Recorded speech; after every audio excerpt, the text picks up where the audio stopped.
Welcome back. The Senate Budget Committee passed a resolution Wednesday focusing on immigration and defense. It moved ahead along party lines, 11-10, as Republicans moved to push forward President Trump's priorities.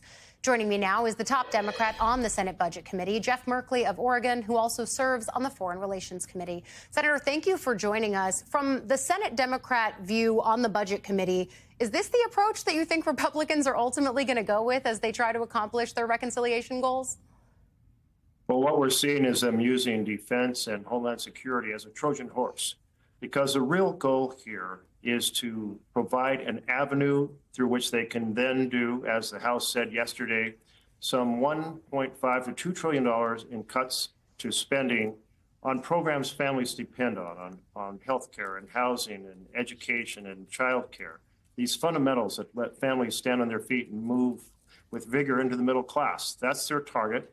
And it's produce, if you will, some of the money, cut the programs for families, produce some of the money that's going to go to tax cuts for the billionaires. They're talking about $4.5 trillion. So let's do the basic math here. Let's say $2 trillion in spending cuts to family programs, $4.5 trillion in giveaways, mostly to billionaires. And what do you have in between there? You have borrowing of $2.5 to $3 trillion. So it's a three-part plan: cut programs for families, enrich the richest Americans, and run up the debt. That's what they're doing, but they want to give it a veneer of respectability, and that's to talk about homeland security and defense. Those are things that would be done in the normal appropriations process with bipartisan support.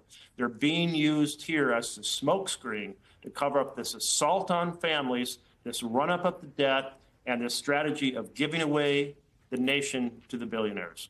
Because we're talking here about potential cuts if these reconciliation plans go through to programs like SNAP, like Medicaid, like student loan debt forgiveness, some of those key Democratic priorities from prior legislation that was passed in recent years. But with your party in the minority in both the House and the Senate, is there any opportunity to get Democratic priorities into these kinds of packages? I know that reconciliation is really a partisan process to begin with. It's a 100% partisan process, which Democrats have used as of recently. Yes, and you know, we have used it always to reduce the deficit, which is what it was created for in 1974, with one exception, and that's when our economy was collapsing under COVID, and we needed to produce programs to help the small businesses stay alive, programs stay alive, states stay afloat during the COVID collapse. But now what we see is every time the Republicans are in power, they're using this filibuster-free pathway that was created to reduce the deficit to do the opposite, to give tax breaks for the wealthiest Americans and run up the debt.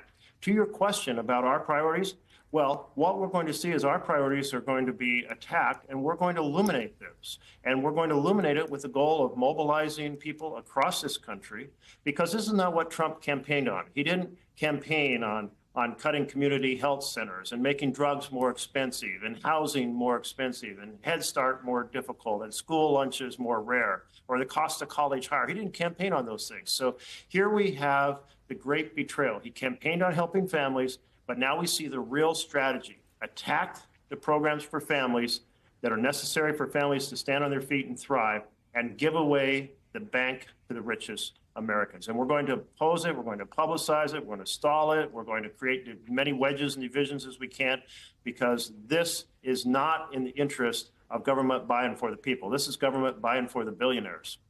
And we've also seen Democrats take similar efforts to try to gum up the process. You are in the minority. You're not afforded many ways of pushing back, but one of them is on the floor overnight for the RFK Jr. nomination. I think there's been a conversation in Washington about that's how you'll proceed on reconciliation. But then when it comes to government funding, the appropriations process, or whether it's kicking the can down the road ahead of March 14th, that government funding deadline, there's been a lot of talk about Democrats saying, well, they might be willing to shut down the government as a leverage point.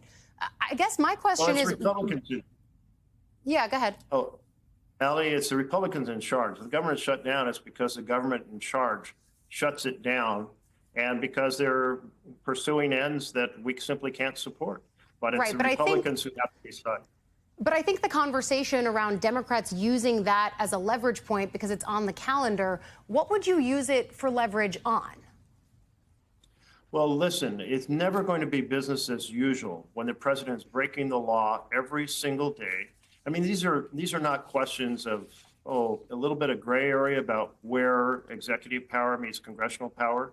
For example, President Biden was criticized over his student loan forgiveness program. There was a legal case to say it was possible. There's another legal case to say it wasn't. It had to be done by the courts. It was a gray area. But what we're seeing now, for example, in the firing of the inspector generals, it's absolutely clear. The law says you cannot fire them without 30 days notice and without cause. That's to protect the integrity of the executive branch.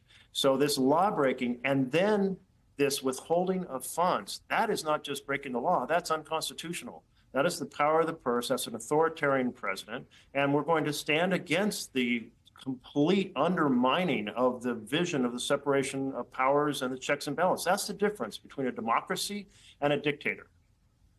Senator Jeff Merkley, so many more topics that I would have asked you about, but time is against us on this one. Thank you for joining us.